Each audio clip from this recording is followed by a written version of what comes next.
Simple recipes with गौरीमध्ये सर्वांचं मनापासून स्वागत. ही मार्केटमध्ये मिळणारी कचोरी आज आपण अगदी घरच्या घरी आणि सोप्या पद्धतीने बनवणार आहोत. पटकन बनते आणि कोणतेही जास्त पदार्थ न वापरता घरच्या घरी आपण ही सहज बनवू शकतो. तर सुरुवात करूया रेसिपीला. पाव किलो मैदा मी इथे घेतला आहे. कोणत्याही रेसिपीमध्ये मैदा वापरताना तो आपल्याला चाळूनच घ्यायचा आहे. मैदा चाळून झाल्यावर यामध्ये 2 मोठे चमचे तूप वापरणार आहे. तूप गरम वगैरे केलेलं नाहीये. थंड तुपाचाच वापर केला आहे. तुम्ही तेलही वापरू शकता. आता यामध्ये चवीप्रमाणे मीठ घालून घ्यायचे आहे आणि 1 चमचा ओवा हातावरती छान चुरून मग पिठामध्ये घालायचा आहे. आता या पिठामध्ये आपल्याला तूप छान सगळीकडे आपल्याला चोळून घ्यायचे आहे. ही प्रोसिजर करताना आपल्याला व्यवस्थित वेळ द्यायचा आहे. घाई अजिबात करायची नाहीये. कारण ही प्रोसिजर जितकी व्यवस्थित कराल, तितकं कचोरीचं वरचं आवरण हे खुसखुशीत होणार आहे. 4 ते 5 मिनिटं आपल्याला हे व्यवस्थित चोळून घ्यायचं आहे हातावरती. 4 ते 5 मिनिटानंतर तुम्ही बघू शकता हे मिश्रण ब्रेड क्रम्स सारखं थोडं दिसते आहे. आता जर याची आपण मूठ वळली तर ती अगदी सहज वळली जाते. म्हणजेच पिठामध्ये तुपाचं मोहन जे घातलं आहे ते व्यवस्थित घातलं गेलेलं आहे आणि पिठाला सुद्धा छान तूप लागलं गेलं आहे. आता यामध्ये थोडं थोडं पाणी घालून पीठ आपल्याला मळून घ्यायचं आहे. पाण्याचा वापर एकदम एका वेळेला करायचा नाहीये. जसं पाणी लागेल तसं पाणी वापरायचं आहे. मी सगळ्यात शेवटी सांगते की मला किती पाणी लागलं आहे ते. चपातीच्या पिठापेक्षा थोडं घट्टसर पीठ आपल्याला हे मळायचं आहे. अगदी कडकही मळायचं नाहीये आणि एकदम सॉफ्टही मळायचं नाहीये. बऱ्यापैकी पीठ आता हे माझं मळून झालेलं आहे. ज्या पेल्याने मैदा मापला होता त्याच पेल्याने अर्ध्या पेल्यापेक्षा कमी पाणी मला लागलेलं आहे. पाव पेल्यापेक्षा थोडं जास्त. तुम्हाला थोडं वर खाली प्रमाणात पाणी लागू शकते. आता हे पीठ छान मळले गेलेलं आहे. याला एक अर्धा चमचा तूप परतून लावून पुन्हा एकदा मळून घेणार आहे आणि बाकीचं आपलं कचोरीचं सारण वगैरे तयार होईपर्यंत हे पीठ असंच बाजूला ठेवून द्यायचं आहे. याच्यात बघू शकता तुम्ही केवढ्या प्रमाणात सॉफ्ट झालं आहे ते. आता कचोरीचा मसाला बनवण्यासाठी 2 चमचे कच्ची बडीशेप, 2 चमचे धणे, अर्धा चमचा जिरे, अर्धा चमचा काळी मिरी हे आपल्याला छान भाजून घ्यायचे आहे. बघू शकता खरपूस कमी भाजून घेतलेलं आहे.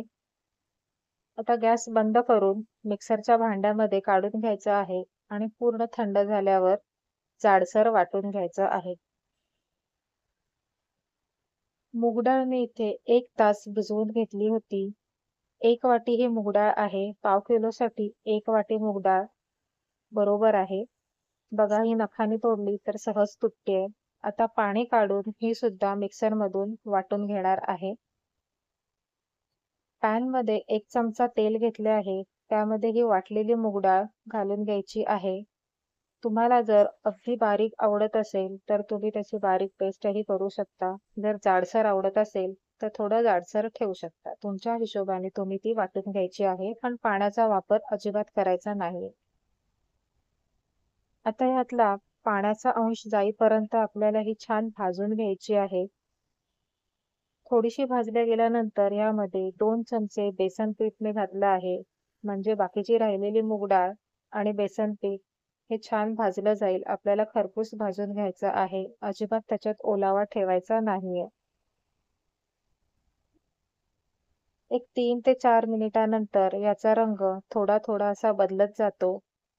आता इथे मी भांडं घेतलं आहे, पॅन घेतला आहे, तो मला कमी पडला आहे. तर तुम्ही हे मिश्रण भाजताना भांडं थोडं मोठं वापरा. आता तयार केलेला जो मसाला होता तो मिक्सरमधून मी जाडसर फिरवून घेतला आहे आणि तो पूर्ण वापरला आहे. चवीनुसार मीठ, हळद, मिरची पावडर तुम्हाला जसं तिखट आवडत असेल तशी वापरा. चाट मसाला घेतला आहे. तोही तुमच्या चवीप्रमाणे तुम्ही वापरू शकता. 2 चमचे पिठी साखर घातली आहे आणि पुन्हा आता हे मिश्रण आपल्याला छान मिक्स करून घ्यायचं आहे. आणखीन 3 ते 4 मिनिटे मीडियम फ्लेमवरती हे आपल्याला भाजून घ्यायचे आहे. यातले जे मसाले आहेत ते तुम्ही तुमच्या आवडीनुसार कमी जास्त करू शकता. 3 ते 4 मिनिटानंतर तुम्ही बघू शकता हे अजून सुक्क झालेलं आहे. आता यामध्ये मी चिंचा आणि गूळ याचा जो कोळ तयार करून घेतला होता तो साधारण 3 ते 4 चमचे इतका आहे, तो मी घातला आहे. तो सुद्धा आपल्याला याच्यात छान मिक्स करून घ्यायचा आहे. आणखीन 2 ते 3 मिनिटं आपल्याला भाजून व्यवस्थित घ्यायचा आहे. आता हे मिश्रण छान तयार झालेले आहे. हे मी एका परातीमध्ये काढून घेणार आहे. मिश्रण बनवून झाल्यावर एकदा चव घेऊन बघा. जर काही कमी जास्त वाटत असेल तर तुम्ही ते शेवटला सुद्धा ऍड करू शकता आणि 1 मिनिटभर अजून परतून घेऊ शकता. आता हे खूप सुक्क वाटत होतं म्हणून मी 1 चमचा तेल यात घातलेलं आहे. म्हणजे कचोरीच्या आतलं सारण त्याचे जे गोळे करायचे असतात ते छान वळले जातात. हे बघा, अशा प्रकारे तुम्हाला ज्या साईजची कचोरी बनवायची असेल तशा आतल्या सारणाचे गोळे हे बनवून घ्यायचे आहेत.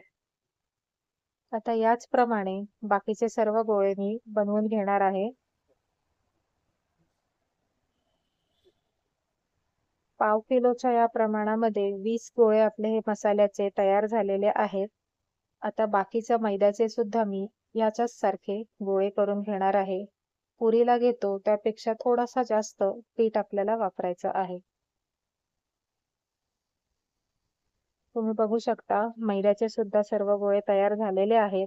आता त्यातला एक गोळा तळहातावरती व्यवस्थित आपल्याला गोल करून घ्यायचा आहे आणि हातानेच असा थोडा पसरवून यामध्ये मसाल्याचा एक गोळा वर ठेवल्यावर तो खालच्या बाजूने मसाल्याचा गोळा प्रेस करायचा आहे आणि जे मैद्याचं पीठ आहे ते वरच्या साईडने आपल्याला उचलायचं आहे. अशा प्रकारे आपल्याला हे वरचं तोंड त्याचं बंद करायचं आहे आणि जास्तीचं पीठ तिकडेच फोल्ड करून पुन्हा एकदा हाताने गोल शेप द्यायचा आहे. आता ही कचोरी मी चपटी करते आहे त्यामुळे त्या हातानेच त्याला थोडं प्रेशर दिलं आहे. तुम्ही अंगठ्याने सुद्धा दाबून घेऊ शकता. हे बघा, तर चपट्या साईजची कचोरी आपली तयार झालेली आहे. सेम अशी जर तुम्हाला गोल कचोरी बनवायची असेल तर पुन्हा मैद्याचा गोळा प्रत्येक वेळेला हातावर व्यवस्थित मळून घ्यायचा आहे म्हणजे त्याला तडा जात नाही तळताना.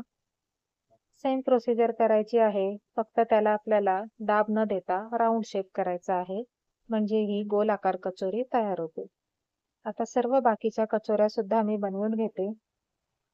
या सर्व कचोऱ्या बनवून झालेल्या आहेत. काही चपट्या तर काही गोल ठेवल्या आहेत. आणि या 2 मोठ्या मी राज कचोरी जशी बाहेर मिळते त्या टाईपमध्ये 2 मोठ्या कचोऱ्या केलेल्या आहेत. तर पाव किलोच्या प्रमाणामध्ये 18 ते 20 कचोऱ्या होतात. तळण्यासाठी मी इथे कढईमध्ये तेल घेतलं आहे. तेलाचं टेम्परेचर तळताना खूप मॅटर करतं. तेल अजिबात कडकडीत गरम करायचं नाहीये. अगदी आपल्याला कोमट तेल ठेवायचं आहे आणि ते तेल कोमट असतानाच त्यामध्ये कचोरी सोडायची आहे. जर गरम कडकडीत तेलात तुम्ही कचोरी सोडलीत तर तिला पुरी तळताना जसे वरती छोटे छोटे बबल्स येतात तसे बबल्स येतात आणि मग नंतर ती कचोरी काही वेळाने थंड झाल्यावर नरम पडते. कचोरी तेलात सोडल्यानंतर पहिले 3 ते 4 मिनिटे तिला अजिबात हलवायची नाहीये. आता 3 ते 4 मिनिटानंतर तुम्ही बघू शकता बाजूनेही बुडबुडे यायला लागले आहेत. त्यानंतरच आपल्याला ती झाऱ्याने किंवा चमच्याने पलटी करून घ्यायची आहे. एकसारखं अजिबात कचोरीला ढवळायचं नाहीये आणि गॅस सुद्धा आपल्याला अजिबात मोठा करायचा नाहीये. सुरुवातीची 5 ते 7 मिनिटे आपल्याला गॅसची फ्लेम ही अगदी कमी ठेवायची आहे. तर 3 ते 4 मिनिटानंतर कचोरी पलटल्यानंतर पुन्हा 3 ते 4 मिनिटे आपल्याला अजिबात हात लावायचा नाहीये.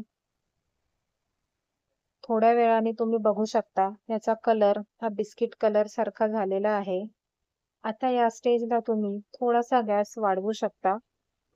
मीडियम फ्लेमच्याही थोडी कमी फ्लेम ठेवा आणि पुन्हा कचोरे 3 ते 4 वेळा अशाच तळून घ्यायच्या आहेत.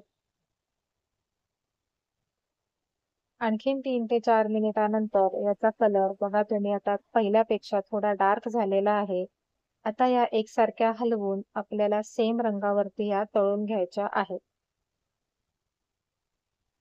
सुरुवातीपासून 10व्या मिनिटाला 10 ते 12व्या मिनिटाला आपल्या कचोऱ्या या छान सोनेरी रंगावरती येतात.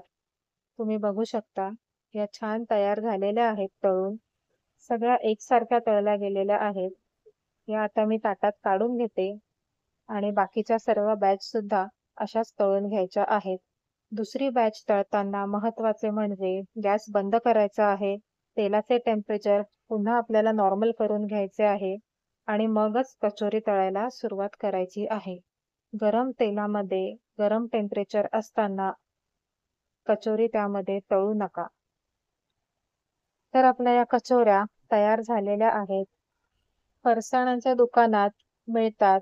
अगदी तशाच दिसत आहेत आणि लागतात सुद्धा अगदी तशाच. तर नक्की ही रेसिपी ट्राय करून बघा. रेसिपी आवडली असेल तर लाईक करा, मित्रपरिवारासोबत शेअर करा आणि अशाच सिंपल आणि सोप्या रेसिपीज बघण्यासाठी सिंपल रेसिपीज विथ गौरी या चॅनलला सबस्क्राईब करा आणि बेल आयकॉन सुद्धा प्रेस करा. पुन्हा भेटूया एका नवीन रेसिपी सोबत. नमस्कार.